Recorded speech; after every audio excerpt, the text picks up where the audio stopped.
got to do the work now. Got to do it now to almost save yourself for when you get to that age. I'm a real big advocate of being selfish. Being selfish always seems like a bad thing, but it's not.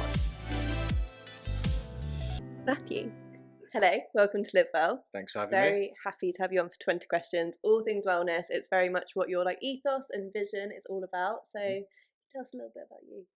Yeah, so my name is Matthew Bayliss. So I am the founder of the Wellbeing Desk. So we're a corporate workplace wellbeing provider. So we're a team of health and wellness experts who really are trying to take the guesswork out of workplace wellbeing, really. So we run a number of workshops, seminars that really lends itself to more of a preventative healthcare solution for the workplace, really. So yeah, that's a little bit about what I'm doing. Nice. And I guess in terms of personal life, what does wellness mean to you? Yeah, it's been a part of my life for all of my life, really. So I started, like a lot of people, did sport as a child. I started doing martial arts when I was about 10. Got my black belt when I was 16. So did Shotokan karate for those that know about martial arts. And then I went into athletics. So I did track from the age of about. I started quite late actually. So I started when I was 17, which is quite late for a lot of people.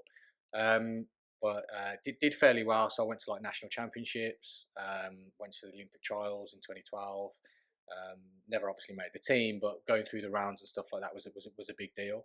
And then it's really been one of those things that has sort of kept me in check. So I always talk about what's that one thing in people's lives that sort of anchors you into the present moment, especially with so much going on. What's the one thing that just anchors you down, that you can do, that's just for you, that's outside of a relationship or work and all those stresses, and looking after my health and wellness in whatever capacity, was that really just making me feel good, eating well, sleeping well. So it's really been one of those things that I've had to work hard at it, obviously, because it takes a lot of discipline. Not to sound like a monk, because I'm not, but it's just one of those things that it's just part of me. Yeah, so I'll be doing it till the wheels fall off, really. But yeah, nice, awesome. Yeah. And I guess with the whole work-life balance has been a topic for a long time, but it's so different for every person. And how can people kind of maintain or develop a good work-life balance? And I guess, what does a healthy balance look like? Yeah, so I think for me it's about having boundaries in place. Everyone talks again about boundaries quite a lot, but they're really important because we're naturally creatures of habit, right? But obviously life comes into play, and then it's a different ball game, and you've got different distractions and stuff like that, and we've got our own internal battles as to why we should do things and why we shouldn't. So again, going off topic, but it goes down to the conversation of motivation versus discipline. And motivation's great, but it's not lasting. It will ebb and flow. Whereas when you're disciplined to whatever it might be, waking up and brushing your teeth every day is discipline. You've got to do it. So it falls into everything else. So if people can really have those boundaries in place, where that whole work-life balance, whether they're working from home or they're in an office, just make sure you're making time for yourself. And I'm a real big advocate of being selfish. And I know that sounds silly, but especially growing up over the last 20, 30 years, being selfish always seems like a bad thing, but it's not. And that's when you start talking about that whole conversation of self-care and self-love, and oh my god, I can't be nice to myself, but you've got to be you've got, and those small little things of looking after your diet, looking after what you're eating, and just being kind to yourself in any form, whether it's taking yourself for it sounds silly, but a monthly hair appointment, or a massage, or whatever it is, or just sleeping well, eating well, not drinking too much, and having that balance. Have a drink if you want to every now and again, but make sure that you've got those boundaries in place where you can almost let the rest of your life sort itself out. You're that sort of that catalyst to everything else working out. So I think discipline's a really interesting topic in that, and I think the whole selfish aspect as well. And I think since COVID and pandemic and more people are at home, you're more easy to sit into that mindset of, oh, it's 5 p.m., but actually I could spend another like 45 minutes and just get all these bits Yeah. done. And what do you kind of sacrifice from doing that day in, day out? Yeah. And routine goes a bit out the Mhm, window mhm. as well. Yeah. And actually, like, whilst it might seem like you're being selfish, maybe like prioritizing, I'm going to go for a jog at lunchtime or whatever, the benefits you're going to Oh, get it's from doing that are going to reap into so many other yeah, parts of your life as it's well. unreal. It's unreal, and that's why that conversation of like working from home versus Mm, working in the office, and if you're it's really easy to be on your laptop till like yeah, 10 o'clock because you're comfy, you're at home, and yeah, you end up going to bed super late, then you wake up groggy because you've not had a good deep rest, yeah. deep sleep, and you go back on that rabbit wheel. So those little interventions that you just spoke about, like Mm, if whatever your thing is, it could yeah. be running, it could be it's just sitting down and getting off your phone, Mm, or turning notifications off mm. for like an hour. Like it gives me anxiety thinking about that because of obviously like all the stuff that's going on. But it's small things like that that can have massive impacts. Mm. What impact does poor well-being have on people, do you think? Oof, what a question. I think it has an incredibly detrimental impact. I think it's one of those things where it's not the magic key to everything, but it's Mm, not far off it. yeah. If you look at going off the topic of like work specifically, and all this sort of stuff. It sounds cliche, but we only have one body Mm, and one mind, and I've seen like family members and friends and stuff like that, and I'm sure everybody else has that doesn't prioritize their well being, mm, and it only goes one way. There's a few anomalies where people drink and smoke that all their life and they live till like they're 90 odd. But it was something that really interesting. I was speaking to a family member over Christmas where the oldest living male in my family bloodline is only he's 69. wow. Yeah, just because they come from our sort of family comes from like a really working class Yeah, background, and smoking and drinking was like a yeah, casual thing to do. It was like that, all that sort of stuff back in the 70s and 60s and whatever. But it was a fact that I sat there and I was like, "Are you kidding me?" I was yeah, like 69. You should be like out running at that age, like yeah, and when you think about elderly people as well, it really like you got to do the work now. yeah, Like you've got to do it now to almost save yourself for when you get to that age, mm, because it's so true. But if you don't use it, you lose it, yeah, and it's really true. And you can claw things back and all that sort of stuff, but really looking after yourself in all those aspects that we spoke about is so important. It's so important for like disease prevention and everything like yeah, that, and not going down the rabbit hole too much. But that is it will literally save your life. yeah. Yeah. If you've got someone who's looking to make changes to their well-being, but then maybe they've already been working kind of 10, 15 years in their career, they're very stuck in the kind of career focus 9 to 5 like mentality almost, but they recognize that they need to make Yes. changes and they're kind of going down a bad path almost. How would you advise them to maybe just start shifting their mindset and start looking at their well-being differently and priorities differently, I Yeah, guess? I think one of the most simplest things that you can do is almost like write down what your priorities are. So Mm, if you were to like look at your life, and again, it's really hard to do, but it's really powerful once you do it.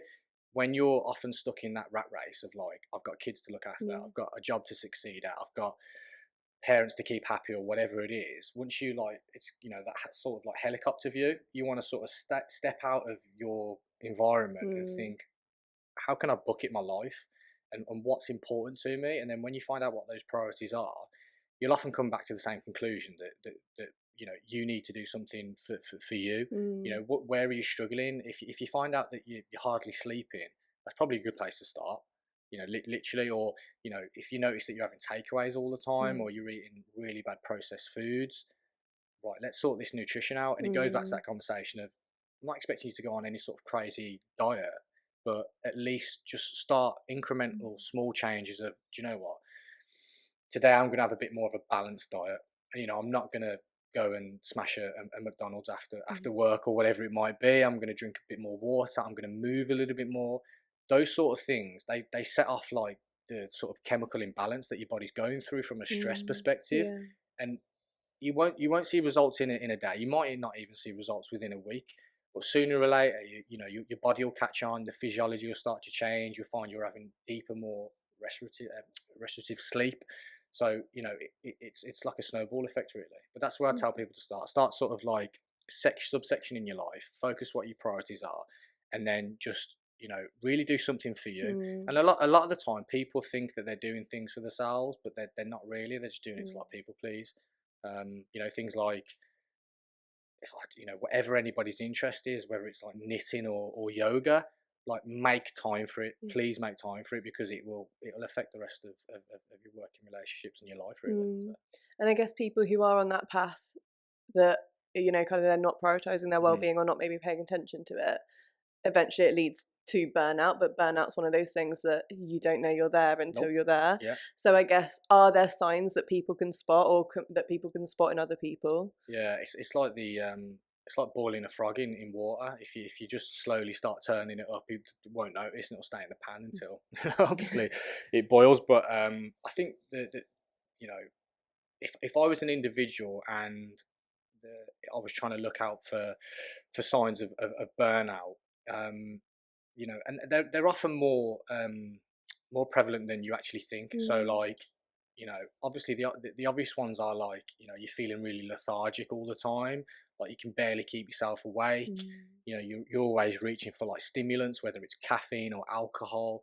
You notice that you're drinking a lot more, and it is really hard to have that conversation with yourself and yeah. go and admit to yourself that you are doing wrong. It's okay. I'll just have a glass of I'll just have a bottle of wine after work, and then that becomes like 2 days a week you're doing it, and Mm, that sort of thing. But and the other one is like the relationships around you. yeah. You know, who are you hanging out with, or how are you reacting to people? Are you very snappy? Are these are all signs of like, so many things that can be going wrong, and that you need to sort of take a step back, put a line, draw a line in the sand. I need to do something about this before you get to the point where you do actually find out, wow, I've got a serious problem here, or you're aching more, or you need to go to the doctor and Mm, that sort of thing. Like those are really small telltale signs that it's not going well. mm. Yeah. And in terms of like habit and routine around the working day, Mhm. is there a benefit to set in good habits and routine around the working day, and what can that look like? Yeah, massively. Yeah. Again, like I said earlier, we're creatures of habit, and I think that there's a saying that like discipline is real freedom, Mm, because when you don't have and when I say discipline, I mean like structure. yeah. We all need a plan. We all need some line of sight, right? And if we don't have that, then you're really open to just anything and everything completely throwing you off. Mm, If you're going into work every day just thinking, okay, all I need to do is wake up and drive to work, and then I'll just do my work and I'll crack on, and then you find out you're just not enjoying work, mm, you're stressed, all that sort of stuff. So again, implementing strategies like, when you wake up in the morning, are you instantly reaching for caffeine to stimulate yourself, to keep yourself awake? And we talk a lot about this in our workshops as well, mm, in sort of delaying that caffeine hit and beating the afternoon slump and that sort of thing. But having structure, having breaks in your day. So again, planning is fine, and you can plan if you've got meetings or you've got something important. And if you know you've got a massive busy day, then at least do something for yourself. So like, even if you get up in the morning and the first thing that you do is go for like a 10-minute walk, you'll just reset your clock. You'll just give mm, yourself time to think, and you'll approach things in a completely different way. And then you might get to 12 o'clock and something bad happens, or you get receive an email and that sort of thing. Again, go back to what just resets you and and, yeah. and, and takes you out of that spiral. But structure's massive, and that's what I said earlier about doing things for yourself, Mm. and fitting them in is really important. And if someone is getting to a place that they are feeling really like just unsatisfied, disengaged from their job, what advice would you give to them? Do you think there's a way to turn that back around and enjoy your job again? Do you think you're at the point that it's too late? What's your stance on that? Yeah, it's a tricky one, because you know I'm of the opinion of, again, you've got to try, right? And I had this conversation with a lot of friends actually who are Mm, still in the corporate world, whereby they've been with the company for 10, 15 years, and nothing's changed, but they mm, feel like a sense of loyalty to the yeah. company. And it's a little bit toxic in terms of that environment, like, you can only work for us, you can't work for anybody Mm, else, and that sort of thing. But ultimately, if you've gotten to a point where you're not satisfied, you're not growing, there's not opportunities there, and your well-being's taking a hit, then absolutely, I'm not saying just hand in your resignation. You know, if you realize that the environment around you isn't changing and you can't see things changing, it's like the three strike rule. It's like, okay, I know there's a problem. I'm going to go speak to my Mm. manager. Do they do something about it? Is it consistent? Are they acting on what they're saying? Okay, I'll give them a chance, or that sort of thing. But then, strike one, they're not. Strike two, they're still not. Strike three, okay, I'm gone. Yeah. And go and look for a company, and hiring techniques and interviews have completely changed as well over the last 5 years. But go to a company where you've done your research. You can ask really good questions at interview in terms of what is there. Obviously I'm biased, right? So I'd ask the question, but what's your well-being strategy? Mm. How are you looking after your employees? If that's not on your mind, it needs to be. Mm. I guess then leading on to the next point around, if you are looking for that new role, if you are looking for that new Yeah. job, what are the things that people should be looking out for? And maybe also like, what are the red flags that you should avoid? Yeah, definitely ask the conversation about investment into well-being. Mm. So, a lot of companies will say, yeah, we'll give you great perks and you'll have X amount of days holiday and, Mm. you'll get free Bupa healthcare. It's like, really? It's like, yeah, healthcare when I'm sick. What are you going to do to stop me Yeah. getting sick? Or, what support can you give me? Mm. Sorry. So unless they can give you a really good tangible answer on that, that's Mm. a red flag for me instantly, Sure. because Okay. you can pay me as much money as you like, but my health comes first, and Mm. that's obviously from me. But I think a lot of people are steering towards that. Um, I think when companies are pitching you their working environment, what their stance is on flexible working, that's a big one as well. Okay. Especially again if you've got busy family life, that's massive. Yeah. So if you've got someone, it's the middle of the working day, they're feeling really stressed or really anxious about a meeting that's coming up and they can't kind of switch their head out of it, they're kind of really consumed in it. What would be your advice to them in that moment? Go outside. Yeah. Yeah, I know it sounds really simple, but I think changing your environment is really powerful. Again, I listen to a lot of podcasts and stuff like that, and like Tony Robbins, he talks a lot about changing your state is really powerful.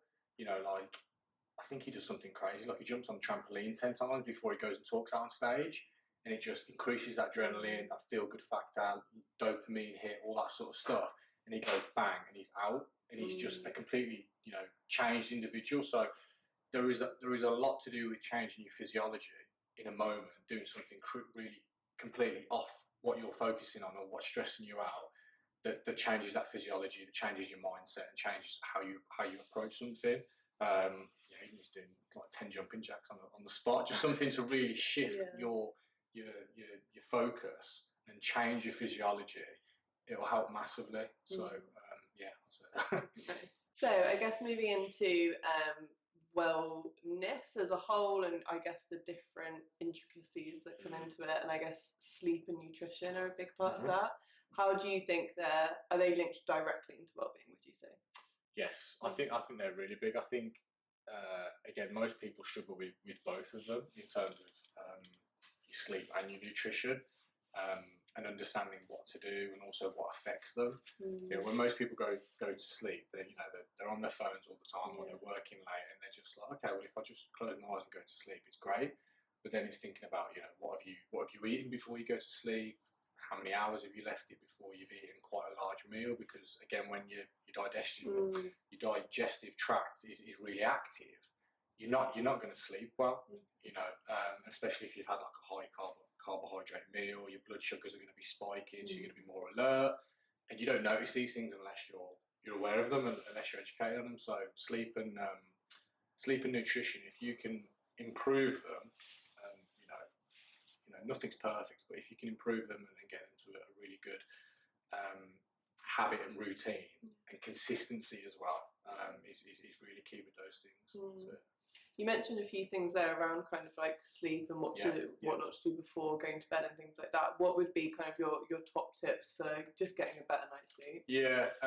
So firstly, I'd probably say caffeine intake. So again, without going down a massive rabbit hole, because we could talk about this all day, but caffeine. So I usually try and limit my caffeine intake to probably 2 or 3 cups a day, depending on what's happening with my day. There's a lot of research out there that suggests that you should delay your first coffee. So again, a lot of people are in the habit of literally waking up early and just smashing a coffee. And then by the time they get to like 2 o'clock, 3 o'clock, they have that classic afternoon slump where you feel extremely tired, and then you want to eat like a very heavy sugary meal or a carbohydrate meal, and then you just, you're out there, and that's your day done. The reason why you should try and wait for your first coffee is you should leave it about an hour after you wake up. So the reason being is you've got to let your natural cortisol levels waken, which usually takes about an hour after you wake up. So what that does is that when you have a cup of coffee, which increases your alertness, sets your adrenal glands going, all that sort of stuff, that's what you want to get out of the coffee, right? So that's why people drink it. I mean, coffee tastes great, but it doesn't taste that great, does it? It's just more about the effects that you have from it. So delaying that coffee, letting your body's natural cortisol levels wake up, you get more of a reaction from the caffeine, and you don't slump as much. The other one that we talk about a lot is try and limit your caffeine, your last caffeine intake or energy drink, whatever it is, nothing past 3 o'clock. Because caffeine stays in your system for about 7-8 hours. So if you're having a coffee at 4-5 o'clock in the afternoon, you won't realise it, but you will struggle to fall asleep at like 10 o'clock at night because it's still going to be in your system. So having that smaller window where you can get your caffeine hit, you can have your alertness, all that sort of stuff, is one of the key things that I'd say. Also, in terms of blue light, so again, a lot of people know about this, well, some people know about it, but blocking blue light before you go to sleep. So one of the biggest things with sleep is your sleep cycle, or what's called like your circadian rhythm. So that's basically like your internal body clock. So getting into a routine with your sleep is really important. So if you can tell your body consistently that I'm waking up at 7 a.m. and I'm going to sleep at 10 p.m., obviously it can take half an hour depending on your lifestyle. That's an important one to sort of nail, I'd say. And then going back to the whole blue light. So you want to try and limit screen activity before you go to bed. So again, most people will probably be on their phone, lying sideways, scrolling through LinkedIn, TikTok, whatever. That's going to affect the sleep hormone that you need to go to sleep. So it really affects the melatonin, which is what basically puts you to sleep. So blocking any screen activity. So even like watching TV, like when like you stick your TV on and you're in bed and you think I'll just fall to sleep. It's not really great. You want to sort of read a book, do some other activity, plan for your day, whatever. I find reading really helps. And again, don't read on a screen. If you have to read on a screen, you can wear like I've got a set with me here, but like my blue light blocking glasses. Even wear them during the working day, just to limit the effect that it has, especially later towards the evening. And even if you have to work in the evening or you need to be on a laptop, again, going back to that whole boundaries piece, just be really strict when you're jumping off screens. So those would be the 3 or the 4 key things that I'd say in terms of sleep. That they're really easy to do, and if you can nail them, they'll have an incredible effect on having really deep restorative sleep. Not just sort of slow, because sleep comes in 2 different, you have like non-REM sleep and REM sleep. Non-REM sleep is non-rapid eye movement, so it's like, where you're not really getting that restorative sleep, where your body's not, at a cellular level really repairing itself, and, where you're having things that are going to bolster things like memory, retention, stuff like that. So that's probably why, when you have a poor night's sleep, you can't remember anything, or you feel really slow and you're not with it. So those are the things that would help you with better sleep. There's so much around diet in terms of like counting calories, counting macro, keto diet. Like there's endless probably like diets and tips and tricks out there. What does just simple good nutrition look like to you? Again, for me, I'm not a registered nutritionist or anything like that, and our nutritionist at the Wellbeing Desk will probably be the best person to talk about this. But for me, obviously the amount of food that you're eating is a focus area. So yes, the whole not necessarily calorie deficit if you're trying to lose weight or whatever else, but just having a balanced. I try and go for high protein. So if I'm going to have any carbohydrates, I try and have them more or less first thing, rather than having them in the afternoon, because it takes longer for my digestive system to break down that sort of stuff into glucose. So I try and have protein first thing, sets my gut off. It just works for me. And then having sort of balanced meals throughout the day. Again, if I'm super busy, I'll have to sort of plan ahead. I'm not talking about like meal prepping and all that sort of stuff, because that's just a different topic. But for everybody, like the average Joe who's trying to just eat better, I'd probably say, don't reach for coffee straight away. Have high protein rich breakfast, whatever it could be, whatever your fancy is. Maybe have snacks in between breakfast and lunch, so you're not reaching for something sugary. Include a lot of fruit and veg in your diet. Have a real balanced lunch again. You can still have carbohydrates, but just limit it in terms of the portion size. And then your last meal towards the evening again is something that's not too carb heavy, because you'll get that slump, and again the whole digestive thing and that sort of stuff. So that's what I'd probably say. Okay. So, with your experience in kind of the personal fitness and your degree as well, what's your advice for people who are looking to stay fit, but they've got kind of busy work schedules, busy lifestyles? How can they fit it into their daily life? Yeah, firstly, find something that you enjoy. Mm. I think when people think about trying to get fit, they immediately think I've got to go to the gym. I've just got to go lift weights or whatever. And then adherence goes down and they fall off it, and then they think it's no good and all that sort of stuff. So I'd probably just say to people, find out what you enjoy. It doesn't, anything that's going to get you moving or active is going to be a bonus. So whether it's tennis, yoga, going for a walk with a friend twice a week, like while you grab a coffee, like even the smallest things. So I'd say start there to start off with. Nice. You came 37th in the High Rocks World Championships, Yes, which is fantastic. How did you manage training for something like that whilst working and managing just everything else in life at the same time? Yeah, no, it was. So I stopped competitively running when I was probably about 23, 24. Still kept myself active, and then I knew there was sort of something still in me. Like I'm always trying to like go after something. I think it's just naturally how I am. And I came across at the time it was quite an unknown event. So High Rocks is the World Fitness Championships. So it's a functional fitness event. It's not like CrossFit and stuff like that, where there's a lot of Olympic lifting, and it's a lot more. So basically, it's 8 kilometers of running, and then after each kilometer, you do like a functional strength or fitness exercise. So you'd run a kilometer, and then you go straight into 1,000 meters on a ski erg. Then you go run again another kilometer. Then you go into like a 200 kilo sled push. You do another kilometer. So it's really intensive. That's why it's the World Fitness Series. But started training for it. I think to answer your question, it's just I'm really, once I'm locked into something, I'm really like focused and motivated. It comes from my years of training and stuff. But I think the one thing that kept me going is that honestly, I'd go completely nuts if I didn't have something outside of my business to focus on.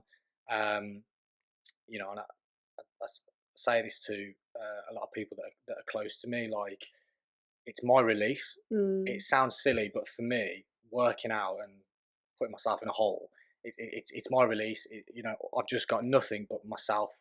My thoughts are just here, and obviously there's a competitive element to it, and I want to do well and all that sort of stuff. So when I started doing High Rocks back in, was it late 2021, I did my first event. And I thought, you know what? I did a semi-good time. I didn't qualify for the World Championships, but I was like, if I train properly for this, if I get a coach, I got a coach. I was like, I can make something of it. And then in the start of 2022, I got the world qualifying time in my second race. Because I've got a running background anyway, so I'm fairly strong for how big I am. So I was like, okay, I've got something here. I can do it. And I just loved it, and I made sure it was a priority, and it almost helped me. So whilst there was, I was trying to build the business up and still work with loads of different people, it was my little thing that just almost like a de-stress. It was that anchor thing that I was telling you about. It's just my personal thing that I love doing. where it keeps me motivated, keeps me healthy, keeps me competitive, and it keeps me away from work. So it was hard because for something like that, I had to train 5 days a week, 5 6 days a Wow. week, Yeah. and some of the training sessions are really intense because it's like an hours long event, and Mm. there's no rest, like it's non-stop. It's one of the best things out there, and over the last few years, it's just got bigger and bigger and bigger, and there's probably about 4,000 people competing at each event. And then when I got the qualifying time last year in Manchester, I went to Vegas, which is where the World Championships was. Yeah, never been to America before. Went out there, and yeah, came 37th in the world for 30 to 35-year-olds, Mm. 34-year-olds. So not bad. I mean, by That's my amazing. standard, I was like, oh, I did crap, but I was just like, it's just one thing that keeps me, and I love it. I Yeah. love it. Yeah. Do you think you'll do more of it? Yes, I'm still training for it now. So I Nice. went to after Vegas. I had a bit of a break because the competitive season stops, and then I went out to Switzerland in September to Basel, if I pronounced that right, or Basel, can't remember what it is, and got another PB. So I'm Mm. just like eager to keep going and going. But I got an injury because one of the races was actually in Birmingham Mm. in October, I think. Picked up a slight injury, so I haven't raced since October. But I'm off to Manchester again in 2 weeks to do a doubles event because you can do it in pairs as well. Yeah, I just love it. Yeah, I'm just always, and it takes me all over Europe. So Mm. there's races in Germany, Spain, Holland is one that's coming up next. So yeah, I just love it. And I guess from your experience with running, if Yeah. someone's there's a lot about kind of like runner's high and what you can get Yes. from running Yeah. and things like that. If someone wants to pick it up for the first time, what would be your advice to them kind of getting into it? Yeah, get yourself a good pair of trainers Mm. for one. A lot of people will going out and just running in any old thing, and then they get an injury and they Yeah. pick it up. And again, the usual, just start small. Like if it's just for you and you know you're not doing it competitively or anything like that, just take it bit by bit. Focus on doing a mile first. If you've never ran before in your life, focus on running a mile. Mm. Boom, box ticked. You feel good. You've had a sense of achievement. Right, next goal might be to run your first 5K, like do a park run, something like that, and then you can go on and on as far as you like. Yeah. Or and if you really get into it, look for a local club. There's Mm. loads of local clubs out. I that's what I did. I obviously when I was younger, I ran for Brat and then I ran for Birchfield Harriers as well. So yeah, find a good club. Mm. Nice. What are some of the biggest myths you see around kind of fitness and exercise? Quick fixes, Mm. booty bands.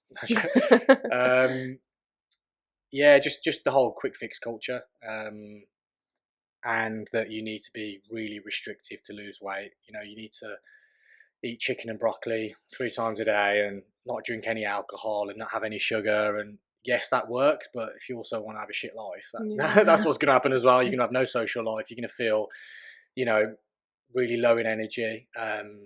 Weight loss can be done in a really sustainable way. Mm. If you're really clear, if you work with a good coach, if you work with somebody who really understands weight loss, and somebody that can also coach you from a mental perspective as well, because that's half the battle, right? Mm. And having really clear expectations and just get your head down and work every day and just focus on the small things, and then focus on losing your first pound or kilogram or whatever. Don't think of I've got to lose like three. When people are like, I've got to lose 3 stone Mm. in 6 weeks. It's like, good luck with that. Yeah. It's like, you can do it if you want to eat like a rabbit, but if you want to have a social life and still have a drink and all that sort of stuff, as long as you're mindful, as long as you're consistent with your activity, as long as you're in that typical calorie deficit and understanding what that means. That doesn't mean like eating you know rice cakes and chicken. It just means being in a deficit. Mm.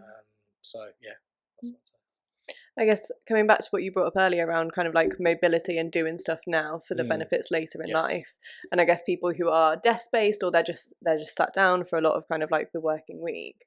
What exercise do you think kind of really pays off in that aspect, just to get them moving a bit more? Like, is it on the mobility side, or are there others? Yeah, again, it's a real broad spectrum. I think just any general movement will help you significantly if you're Yeah. suffering with you know tight traps and neck pain, which a lot of people often are with the whole slumped over a laptop thing, and especially like when we're always doing this with Mm. with a mobile phone, it's over time it really affects your posture. So any sort of movement, just walking where your body's upright, if you understand how to stretch properly, maybe work that into like a morning routine, or if you like going to a yoga class, that's a great way to get into it. So I'd say that probably to start off with, if you're a complete beginner. Happiness. How to be happy. Big word. What do you think contributes to happiness? I feel like a philosopher now. Do you know what? Out of everything, that's probably the hardest question to answer. Mm. Happiness. I think it depends what you define as success, and I don't mean financial Mm. success or Yeah. what people usually talk about. I think if you've got a good sense of who you are, and if you have a good purpose in your life, if you know when I, you've got to have, for me personally anyway, I'm not saying this works for everybody, but you've got to have a sense of like, I know where I want to go. Doesn't it's not necessarily knowing how to get there, but okay, I want to go after something. I think people often fall off track when they don't have a sense of Mm. like purpose or a sense of self. It all comes back to self. Mm. If you've got a good idea of what your moral values are, and if things in your life don't fit those moral values, then get rid of them. Be really strict with it. Like, cut them off. Surround yourself with good people, and when you are achieving or you're going for something, there's a sense of satisfaction there, and that's what everybody's after, right? Everyone wants to feel good. Everyone wants to feel understood and appreciated. Um, and you won't get that with everybody, but if you keep your circle tight, and you've got some form of goal, no matter what it is, whether it's physical, whether it's you want to travel, whether it's you want to have better relationships with your family and that sort of thing. I think when you've got yourself in order, that they fall into Mm. place. So I'd probably say having a sense of purpose and direction is what ultimately gives Mm. you fulfillment, which I think is Yeah. real happiness. Yeah. It's not having a massive house or a Mm. car and stuff, or getting paid X amount a month. Mm. Um, so I think that's it. Yeah. Mm. And I guess happiness in others, like if you're gonna spot someone in kind of your circle and you think they're struggling or they're just not quite where they want to be, how do you think people can best support people? There's so much around kind of like talking and checking in Mm. and that, but what does that really mean? What does that look like, and what else can you do? Listening. Yeah. Listening's really hard to do, and people Mm. think that they listen, but they don't. Yeah. We all want to give somebody the best piece of advice. Don't worry about that. I'll fix this. Listen to me. And I think a lot of people just want to be listened to. Mm. And I think that if you can become a good listener, and just show up for people, Mm. you know, whatever form that may be. If you can just show up and be present and really listen, you can then better understand people. It sounds really simple, but it's really hard to do. Yeah. So I think if you can listen more, it's Mm. it's it's a big skill, because we all want to Yeah. be listened to, Yeah. which is a big thing. Yeah. Everyone loves talking about themselves or what their problem is. So I think listening's massive. Yeah. A while back I heard a phrase about don't listen to respond, just listen to listen. Yeah, And like every now and then I try and like remind myself of 100%. that, because Yeah, it's like when you hear that you're like, that's actually so true. yeah, Like you're like, oh, I can come back with yeah. that, or I can react with You this. just you And want to be so quick to just answer yeah, them. that's Yeah, it. Whereas actually just sit back and just listen, just and listen. Yeah, don't worry about what you're gonna say, yeah, kind of thing. definitely, definitely. Yeah. Okay. In terms of bad habits, do you think habits and having good or bad habits is also a contributor to kind of happiness and good mental health and things like that? And I guess if people are living with kind of bad habits, how can you come out of that cycle? Yeah, I think it's a tough one really, because as soon as you start labeling things as like bad, Mm. you instantly either think, you start like being really, really horrible to yourself, and you're like, I Yeah. shouldn't be doing this. I'm a bad person, etc., etc. Excuse me, no matter what it is, but um, I think again, if you can go back to your own personal values piece, like, does this habit serve me? Does it serve where I want to go? Does it serve who I want to be? And if it doesn't, then you've got to do something about it. You've got to either, one of the things where when you talk about like bad habits, like again, I'm no expert because I've never done it, but like smoking or something, some people can just go cold turkey and stop, whereas other people have to, change it for something else. So if, again, having that mindset of just, does it serve me? Okay, Mm. no. What can I do about it? Can I change it with something else?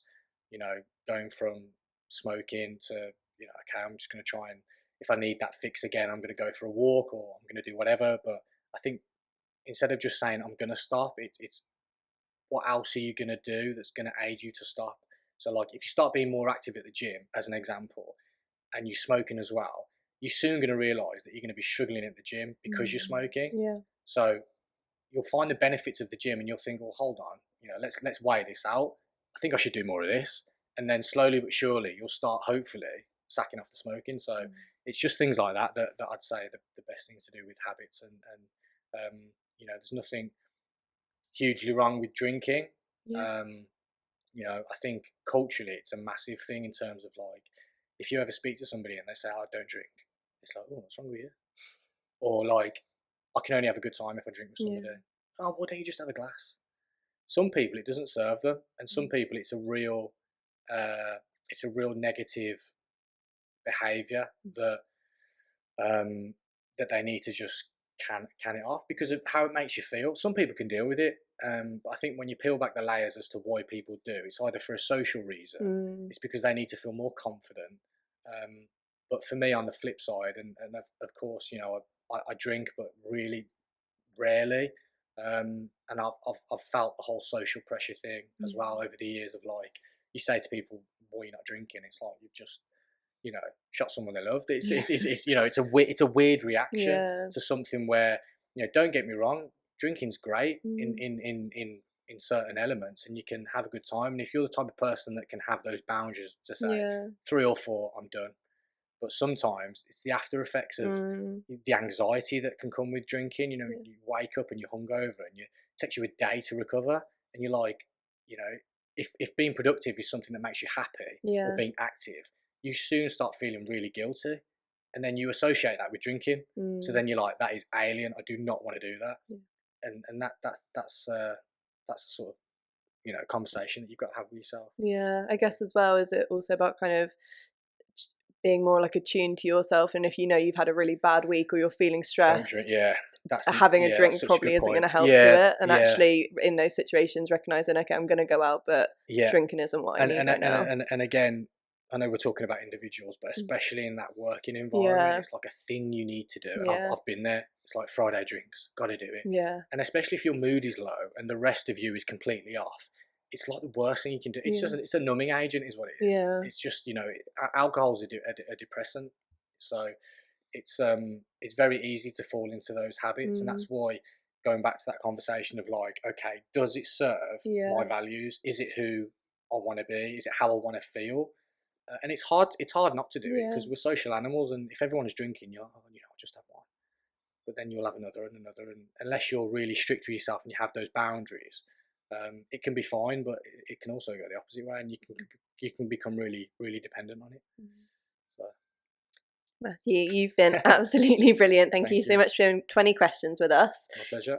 Where can people find you if they want to pull up a chair on workplace wellbeing? Most social media sites, so LinkedIn, we're on Instagram as well, and also the wellbeingdesk.com. Awesome. Thank you very much. Thank you.